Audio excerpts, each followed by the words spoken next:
ಇನ್ನು ಕೆಲವೆಲ್ಲ ಹಿರಿಯ ಸ್ವಾಮಿಗಳಿದ್ದಾರೆ, ಅವರೆಲ್ಲರ ಪಾದಗಳು ಕೂಡ ನನ್ನ ಸಾಷ್ಟಾಂಗ ನಮಸ್ಕಾರಗಳು.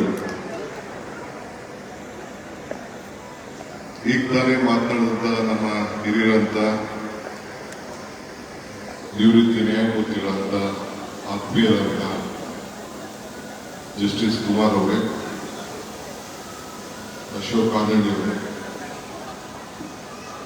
ನಮ್ಮ ತಹಸೀಮ್ ಅವರೇ,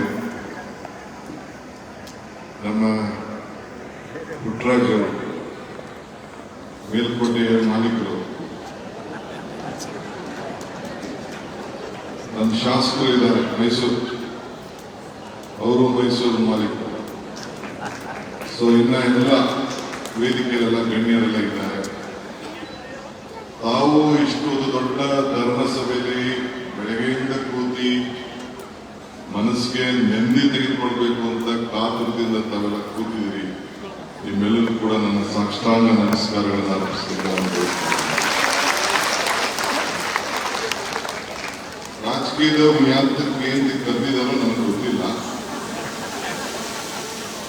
ನಮ್ಮ ಹುಡುಗರು, ನನ್ನ ಸ್ನೇಹಿತರು ಎಲ್ಲ ಇದಕ್ಕೆ ಬರಲೇಬೇಕು ಅಂತೇಳಿ ಒತ್ತಾಯ ಮಾಡಿದ್ರು. ನಮಗಿಲ್ಲ, ನನ್ನ ಟೈಮ್ ಒಪ್ಪಿಬಿಟ್ಟಿದ್ದು ಕನಕಪುರದಲ್ಲಿ ಯಾವುದೋ ಕಾರ್ಯಕ್ರಮ ಅಂತ ಹೇಳಿದೆ. ಮಧ್ಯಾಹ್ನ ಆದ್ರಾಗೆ ಬರಲೇಬೇಕು ಅಂತ ಹೇಳಿದ್ರು. ಆಯ್ತಪ್ಪ ಅಂತೇಳಿ ಬಹಳ ತಡವಾಗಿ ಬಂದಿದ್ದೇನೆ, ಕ್ಷಮಿಸಬೇಕು. ಧರ್ಮದ ಸಂಸತ್ ನಡೀತಾ ಇದೆ. ಪುರಂದರದಾಸರು ಒಂದು ಮಾತು ಹೇಳ್ತಾರೆ, ಇದು ಭಾಗ್ಯ ಇದು ಭಾಗ್ಯ ಇದು ಭಾಗ್ಯವಯ್ಯ ಪದುಮನಾಭನ ಪಾದವನೇ ಪರಮ ಸುಖವಯ್ಯ. ನನ್ ಬಂದು ಈ ಧರ್ಮಸಭೆ ಇಂಥ ಪೂಜೆಯನ್ನೆಲ್ಲ ಭೇಟಿ ಮಾಡಿ ಅವ್ರ ದರ್ಶನ ಪಡೆದು ಇಂಥ ಹಿರಿಯರು ನೀತಿ ಧರ್ಮ ನ್ಯಾಯಕ್ಕೋಸ್ಕರ ಹೋರಾಟ ಮಾಡಿದಂತ ಕೆಲವು ಹಿರಿಯರ ಮಾತುಗಳನ್ನ ಕೇಳಿ ಈ ಸಭೆಯಲ್ಲಿ ಭಾಗವಹಿಸಿದ್ದರಲ್ಲ, ಇದು ನನ್ನ ಭಾಗ್ಯ ನನ್ನ ಭಾಗ್ಯ ನನ್ನ ಭಾಗ್ಯ ಅಂತ ಹೇಳಿ.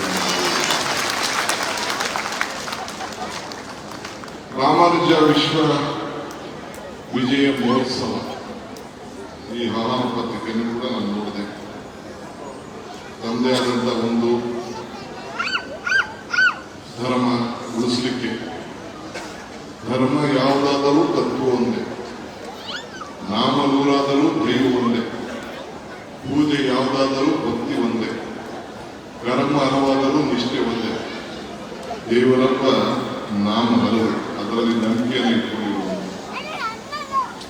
ರಾಮಾನುಜಾಚಾರ್ಯರು ಧರ್ಮಕ್ಕೆ ತಲೆಬಾಗಬೇಕೆ ಹೊರತು ದುಷ್ಟರಿಗಲ್ಲ, ಮಾನವೀಯತೆಗೆ ತಲೆಬಾಗಬೇಕೆ ಹೊರತು ಅವಿವೇಕರಿಗಲ್ಲ ಅಂತ ಹೇಳಿ ಹಿಂದೆ ನೂರಾರು ಸಾವಿರಾರು ವರ್ಷಗಳಿಂದಲೇ ಈ ಮಾತನ್ನ ಹಾಡಿದ್ದು ಇತಿಹಾಸ ಪುಟದಲ್ಲಿ ಬಂದಿದ್ದಾರೆ.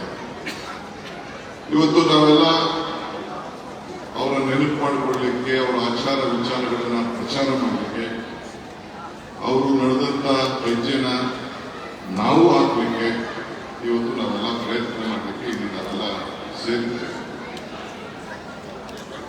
ನಮ್ಮ ಮೇಲ್ಕೋಟೆ ಇತಿಹಾಸ ನೋಡಿದ್ರೆ ಎಲ್ಲ ಹೊರಗಿದ್ದವ್ರಿಗೂ ಕೂಡ ಆ ದೇವರಲ್ಲಿ ನಂಬಿಕೆ ಬರಬೇಕು. ಎಲ್ಲ ಜಾತಿ ಧರ್ಮಕ್ಕೂ ಕೂಡ ಆ ಭಕ್ತಿಯಲ್ಲಿ ಭೇದ ಭಾವನೆ ಇರಬಾರದು ಅನ್ನೋದು ಆ ಇತಿಹಾಸ ಪುಟದಲ್ಲೇ ಅವರು ಮಾಡಿದಂತ ಇತಿಹಾಸ ಚರಿತ್ರೆಯನ್ನ ನಾವು ಯಾರು ಕೂಡ ಇಲ್ಲ ಅಂತ ಹೇಳಲಿಕ್ಕೆ ಸಾಧ್ಯ ಇಲ್ಲ. ಜೊತೆಗೆ ಭಕ್ತಿಯನ್ನ ನಾಶ ಮಾಡಲಿಕ್ಕೆ ಯಾರಿಗೇನೂ ಸಾಧ್ಯ ಇಲ್ಲ ಅಂತ ಕೇಳಿ ಆವತ್ತಿನ ಕಾಲದಲ್ಲಿ ಪ್ರತಿಪಾದನೆಯನ್ನ ಮಾಡಿದ್ರು ಕೂಡ ನಾನು ಓದಿದ್ದೇನೆ. 32 ವರ್ಷಗಳ ಕಾಲ ಈ ಕನ್ನಡ ನಾಡಿನಲ್ಲಿ ಬಹಳ ದೊಡ್ಡ ಧರ್ಮ ಪ್ರಚಾರವನ್ನು ಮಾಡಿ ಎಲ್ಲ ವರ್ಗದ ಜನರಿಗೂ ಕೂಡ ಒಂದು ಸಮಾನತೆಯ ಒಂದು ತೋರಿಸುವುದನ್ನು ಕೂಡ ನಾವೆಲ್ಲ ಹೇಳಿದ್ದೇವೆ. ಅವರ ಇತಿಹಾಸ ಕೂಡ ನಾನು ಮೆಲ್ಕಾಕೋದಾದ್ರೆ ನನಗೆ ನನ್ನ ಹಿಂದೆ ಬಾಲ್ಯದಲ್ಲಿ ಯಾವುದೋ ಒಂದು ಘಟನೆ ನನ್ನ ಮೇಷ್ಟ್ರು ನನಗೆ ಪಾಠ ಹೇಳಿದ ನನಗೆ ನೆನಪಿದೆ. ಏನದು ಅಂತಂದ್ರೆ, ಒಂದು ನಿಮಿಷ ಸ್ವಲ್ಪ ಪ್ಲೀಸ್. ನನಗೆ ಮೆಲುಕಾಕೋದಾದ್ರೆ ಅಲೆಕ್ಸಾಂಡರ್ ಗ್ರೇಟ್ ಭಾರತ ವಶಪಡಿಸ್ಕೋಬೇಕು ಅಂತ ಹೊರಟಂತೆ.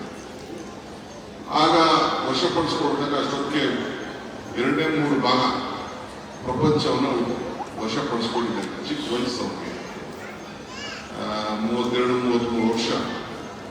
ನನ್ನ ಗುರು ಅರಿಸ್ಟಾಟಲ್ ಭೇಟಿ ಮಾಡಬೇಕು ಅಂತ ಹೋಗ್ತಾನೆ, ಆಶೀರ್ವಾದ ಪಡೆಯಬೇಕು. ಗುರುಗಳೇ, ನಾನು ಭಾರತ ಕಡೆ ಹೋಗ್ತಾ ಇದ್ದೀನಿ. ಆಗ ತನ್ನ ಗುರು ಅರಿಸ್ಟಾಟಲ್ ಅವರು, ಹೌದಾ, ನೀನು ಭಾರತ ಕಡೆ ಹೋಗ್ತಾ ಇದ್ಯಾ, ನೀನು ವಾಪಸ್ ಬರ್ತೀಯೋ ಇಲ್ಲೋ ನನಗೆ ಗೊತ್ತಿಲ್ಲ ಅಂತ ಕೇಳಿದ್ರು. ಯಾಕೆ ಗುರುಗಳೇ? ಇಲ್ಲ, ನೀನು ಬರೋದಾದ್ರೆ 5 ವಸ್ತು ತೆಗೆದುಕೊಂಡು ಅಂತ. ಏನಂದ್ರೆ ಗುರುಗಳೇ 5 ವಸ್ತು? ಒಂದು ರಾಮಾಯಣದ ಗ್ರಂಥ, ಇನ್ನೊಂದು ಮಹಾಭಾರತದ ಗ್ರಂಥ ಭಗವದ್ಗೀತೆ, ಮೂರನೇದು ಕೃಷ್ಣನ ಕೊರಳು, 4ನೇದು ಗಂಗಾಜಲ, ಮತ್ತೊಂದು ಇಂದ ರಾಮಾನುಜಾಚಾರ್ಯ ತತ್ವಜ್ಞಾನಿ ಅವ್ರು ಕರ್ಕೊಂಡು ಬಂದ್ರೆ ಇಡೀ ಭಾರತನೇ ನಮ್ಮ ಭಾರತದಲ್ಲಿ ಇಂಥ ದೊಡ್ಡ ಸಂತರು ಸಾಧುಗಳು ಈ ದೇಶವನ್ನು ಉಳಿಸೋದಕ್ಕೆ, ಈ ಧರ್ಮ ಇರೋದಕ್ಕೆ ಈ ಸಂದರ್ಭದಲ್ಲಿ ನಾವೆಲ್ಲ ಕೂಡ ಏನೋ ನೆಮ್ಮದಿ ಇದ್ದೇವೆ. ಇವತ್ತು ದೇವಾಲಯಗಳು ಏಂತ ಕಟ್ತಾರೆ, ಏಂತ ಕಟ್ಟುವಂತ ಸಂದರ್ಭ ಏನು? ನೆಮ್ಮದಿಯ ಬದುಕಿಗೋಸ್ಕರ ಮನೆಯಲ್ಲಿ ಏನಿಲ್ಲ ಅನ್ನೋ ಸಣ್ಣ ಗುಡಿಯಾರು ಕಟ್ಕೊಂಡು, ಇಲ್ಲ ಒಂದು ಸಣ್ಣ ಫೋಟೋ ಇಟ್ಕೊಂಡು, ಒಂದು ವಿಗ್ರಹ ಇಟ್ಕೊಂಡು ನಾವೆಲ್ಲ ಪ್ರಯತ್ನ ಮಾಡ್ತೇವೆ. ಅಲ್ಲಿ ನಿಮ್ಗೇನು ಕಾಣುವುದಿಲ್ಲ, ನಮಗೆ ಏನು ನೋಡ್ಲಿಕ್ಕೆ ಆಗುವುದಿಲ್ಲ. ಕೊನೆಗೆ ನಿಮ್ಮ ಪ್ರಯತ್ನ ವಿಫಲ ಆದರೂ ಕೂಡ ಪ್ರಾರ್ಥನೆ ವಿಫಲ ಆಗುವುದಿಲ್ಲ ಅಂತೇಳಿ ನಾವು ಭಗವಂತನಲ್ಲಿ ಪ್ರಾರ್ಥನೆಯನ್ನು ಮಾಡಲಿಕ್ಕೆ ಪ್ರಯತ್ನ ಮಾಡ್ತೇವೆ. ನಮ್ಮ ಪ್ರಯತ್ನ ವಿಫಲ ಆಗಬೇಕು, ಆದರೆ ಪ್ರಾರ್ಥನೆ ವಿಫಲ ಆಗುವುದಿಲ್ಲ ಅಂತ ಯಾರಿಗೂ ಗೊತ್ತಾಗ್ತಿರೋದಕ್ಕೆ ನಾವು ದೇವರಲ್ಲಿ ನಮ್ಮ ಕಷ್ಟ ಸುಖವನ್ನು ಕೇಳ್ತೇವೆ. ದೇವಸ್ಥಾನಕ್ಕೆ ಹೋಗ್ತೇವೆ. ದೇವಸ್ಥಾನಕ್ಕೆ ಹೋದ್ರೆ ನಾವು ಮಧ್ಯದಲ್ಲಿ ಅರ್ಚಕ ಇರ್ತಾನೆ. ಕೊನೆಗೆ ನಮ್ಗೆ ಆ ಭಾಷೆ ಗೊತ್ತಾಗೋದಿಲ್ಲ ಅಂತೇಳಿ ಕೊನೆಗೆ ಅರ್ಚಕನ ಮುಖಾಂತರ ಅರ್ಚಕಸ್ಯ ಪ್ರಭಾವೇನ ಶಿಲಾಕೋತಿ ಶಂಕರ, ಅರ್ಚಕನ ಪ್ರಭಾವದಿಂದ ಶಿಲೆಯೂ ಶಂಕರ ಕಾಣಬಹುದು ಅಂತೇಳಿ ಅರ್ಚಕನ ಮುಖಾಂತರ ನಾವು ದೇವರ ಹತ್ರ ಹೋಗ್ಬೇಕು ಪ್ರಯತ್ನವನ್ನು ನಾವು ಮಾಡ್ತೇವೆ. ಕೊನೆಗೆ ನೆಮ್ಮದಿ, ನಮ್ಮ ಬದುಕು, ನಮ್ಮ ಕಷ್ಟ ಸುಖ, ನಮ್ಮ ಮಕ್ಕಳು ಒಳ್ಳೇದಾಗಲಿ, ನೆಮ್ಮದಿ ಸಿಕ್ಕಲಿ, ಒಳ್ಳೆ ಆರೋಗ್ಯ ಸಿಕ್ಕಲಿ ಅಂತ ಕೇಳೋದಕ್ಕೆ ಒಂದು ಪ್ರಯತ್ನವನ್ನು ಮಾಡ್ತೇವೆ. ಹಂಗೆ ಇಂಥ ಪುಣ್ಯ ಪುರುಷರು ಇವತ್ತು ರಾಮಾನುಜಾಚಾರ್ಯರು ಅವತ್ತು ಈ ದೇಶಕ್ಕೆ ಒಂದು ಮಾರ್ಗದರ್ಶನವನ್ನು ಮಾಡಿ ನೆಮ್ಮದಿಯನ್ನು ಕಟ್ಟಿ ಎಲ್ಲ ಸಮಾಜದಲ್ಲೂ ಕೂಡ ಶಾಂತಿ ಸಿಗಲಿ ಅಂತೇಳಿ, ಯಾವುದು ಕೂಡ ಅವರ ಬದುಕಿನಲ್ಲಿ ಒಂದು ಉತ್ತಮವಾಗಲಿ ಅಂತೇಳಿ ಮಾರ್ಗದರ್ಶನ ಕೊಟ್ಟದ್ರಿಂದಲೇ ಇವತ್ತು ನಾವೆಲ್ಲ ಇನ್ನ ಮನುಷ್ಯರಾಗಿ ನಾವಿನ್ನ ಉಳ್ಕೊಂಡಿದ್ದೇವೆ. ಅದರಿಂದ ನೀವು ನಾನು ಹೇಳಿದಷ್ಟೇ, ನಿಮ್ಮ ಮಹಾಸಭಾ ಇದೆ, ನಿಮ್ಮ ಮಠ ಇದೆ, ಹಿರಿಯರು ಹೇಳಿದ್ದಾರೆ ಮನೆ ಹುಷಾರು ಮಠ ಹುಷಾರು ಅಂತ. ನಿಮ್ಮ ಮನೆ ಹೆಂಗ್ ಕಾಪಾಡ್ತೀರೋ ಹಂಗೆ ನಿಮ್ಮ ಮಠ, ನಿಮ್ಮ ಸಂಸ್ಕಾರ, ನಿಮ್ಮ ಧರ್ಮಶೀಲವನ್ನು ನೀವು ಕಾಪಾಡ್ಕೊಂಡು ಹೋಗಬೇಕು. ಈ ಕೈ ಹಸ್ತಸ್ಯ ಅಂದ್ರೆ ಈ ಕೈ ಇರದೆ ದಾನ ಮಾಡೋದಂತೆ, ಈ ಕಂಠಿರದೆ ಒಳ್ಳೆ ಮಾತನ್ನು ಕೇಳಿರುತ್ತೆ, ಈ ಕಿವಿ ಇರದೆ ಒಳ್ಳೆ ವಿಚಾರಗಳನ್ನ ಇವರೇನು ನಮ್ಮ ಎಲ್ಲ ಕೂಡ ಹಿರಿಯರೆಲ್ಲ ಮಾತಾಡೋದು ಅಂತವೆಲ್ಲ ಕೇಳಿ ಆನಂದವನ್ನು ಪಟ್ಟು ನಮ್ಮ ಬದುಕಿನಲ್ಲಿ ಪರಿಣಾಮವನ್ನು ಮಾಡ್ಕೊಳ್ಳಿಕ್ಕೆ ನಮ್ಮ ಪುಟ್ಟರಾಜವರು ಅವರು ಎಲ್ಲ ಕಲ್ಲೇರಿಯ ಎಲ್ಲ, ನಾನು ಕೂಡ ಕನಕಪುರದಿಂದ, ನಮ್ಮ ಕಣ್ಣನ್ನು ಕಲ್ಲುಗಿಲ್ಲ, ನನ್ನ ಅವರು ಕನಕಪುರ ಬಂಡೆ ಅಂತ ಹೇಳ್ತಾರೆ. ನಾನು ಕೇಳ್ತೀನಿ, ನನ್ನ ಯಾಕೆ ಬಂಡೆ ಅಂತ ಕೇಳ್ತಾರೆ? ಅದು ಕಲ್ಲು ಪ್ರಕೃತಿ, ಅದನ್ನು ಕಣದರೆ ಆಕೃತಿ, ಅದನ್ನು ಪೂಜಿಸಿದ್ರೆ ಸಂಸ್ಕೃತಿ ಅಂತ ಹೇಳ್ತಾರೆ. ಈ ಕಲ್ಲ ಚಕ್ರಿಯಾರು ಮಾಡ್ಕೋಬಹುದು, ಚಪ್ರಿಯಾರು ಮಾಡ್ಕೋಬಹುದು, ಜಲ್ಲಿಯಾರು ಮಾಡ್ಕೋಬಹುದು, ದಿಂಡಾರು ಕಟ್ಬೋದು, ಇಲ್ಲ ಗಡ್ಗಂಬಾರು ಮಾಡ್ಬೋದು. ಕೊನೆಗೆ ಏನಿಲ್ಲ ಅಂತಂದ್ರೆ ವಿಗ್ರಹಾರು ಮಾಡಿ ಅದನ್ನ ಪೂಜೆನ ಮಾಡ್ಲಿಕ್ಕೆ ಒಂದು ಅವಕಾಶ ಇದೆ. ಹಾಗೆ ಇವತ್ತು ನಾವೆಲ್ಲ ಸೇರಿ ಇವತ್ತು ಮೂರ್ತಿಗಳಿಗೆ ಭಗವಂತನಲ್ಲಿ ಇವತ್ತು ಶ್ರೀಗಳು ಒಂದು ದೊಡ್ಡ ನಿಮ್ಮನ್ನೆಲ್ಲ ಸೇರಿಸಿ ಕೊನೆಗೆ ಏನ್ ತೆಗಿಲಿಕ್ಕಂದ್ರೆ ಅವ್ರಿಗೇನು ಕೊಡೋದಿಲ್ಲ, ನಿಮ್ಗೆ ನೆಮ್ಮದಿ ಕೊಡಬೇಕು, ಶಾಂತಿ ಕೊಡಬೇಕು ಅಂತೇಳಿ ಇವತ್ತು ಇಂಥ ಒಂದು ಧರ್ಮ ಸಭೆಯಲ್ಲಿ ಸೇರಿಸಿ ಕಾರ್ಯಕ್ರಮವನ್ನು ಮಾಡ್ತಾ ಇದ್ದಾರೆ. ನಾನಿಲ್ಲಿ ಬಂದಿದ್ದು ಅವ್ರ ಕೈಯಲ್ಲಿ ತಗೊಂಡು ಹೋಗ್ಲಿಕ್ಕಲ್ಲ, ನಾನು ಬಂದಿದ್ದು ನನಗೂ ಒಂದೇನಾದ್ರೂ ಸ್ವಲ್ಪ ನೆಮ್ಮದಿ ಶಾಂತಿ ಸಿಗ್ಲಿಕ್ಕೆ ಆಶೀರ್ವಾದ ಮಾಡಿದ್ರೆ ಬಂದಿದ್ದೇನೆ. ಸೊ ನನ್ನ ಆಶೀರ್ವಾದ ಸಾಕು, ಇನ್ನೇನು ಬೇಡ.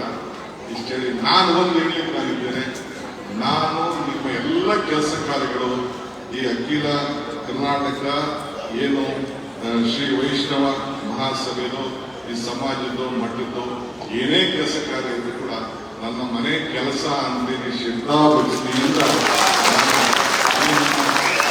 ಅವಧಿಯಲ್ಲಿ ನಿಮ್ಮ ಸೇವೆ ಮಾಡಲಿಕ್ಕೆ ನಾನು ಬದ್ಧನಾಗಿದ್ದೇನೆ, ನಿಮ್ಮ ಜೊತೆಯಲ್ಲಿ ಇದ್ದೇನೆ ಅಂತ ಹೇಳಲಿಕ್ಕೆ ನಾನು ಈಗ ಬಂದಿದ್ದೇನೆ.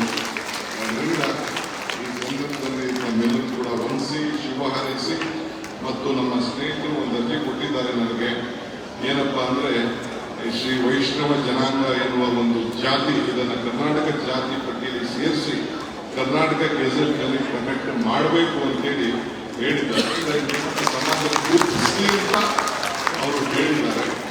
ನೋಡೋಣ ಇದನ್ನೇನು ತಿಳ್ಕೊಂಡು ಈಗ ಸ್ಟೇಜ್ ಮೇಲೆ ಕೊಟ್ಟು ನನಗೆ ನಮ್ಮ ಹುಡುಗ, ನಮ್ಮ ಡೈರೆಕ್ಟರು, ನಮ್ಮ ಸ್ನೇಹಿತ, ನಿಮ್ಮೆಲ್ಲರ ಪರವಾಗಿ ಇದನ್ನು ನಾನು ಮುಂದಕ್ಕೆ ಚರ್ಚೆ ಮಾಡಿ ಖಂಡಿತ ನನಗೆ ಏನು ಸಹಕಾರ ಕೊಡೋಕ್ಕಾಗ್ತದೋ ಅದನ್ನು ಮಾಡಲಿಕ್ಕೆ ಬದ್ಧನಿದ್ದೇನೆ. ಶ್ರೀಗಳದ್ದು ನಿಮ್ಮದು ಎಲ್ಲರದ್ದು ನನ್ನ ಮೇಲೆ ಆಶೀರ್ವಾದ ಇರಲಿ ಎಂದು ಪ್ರಾರ್ಥಿಸಿ ನಾನು ಮಾತು ಮುಗಿಸ್ತೇನೆ. ನಮಸ್ಕಾರ.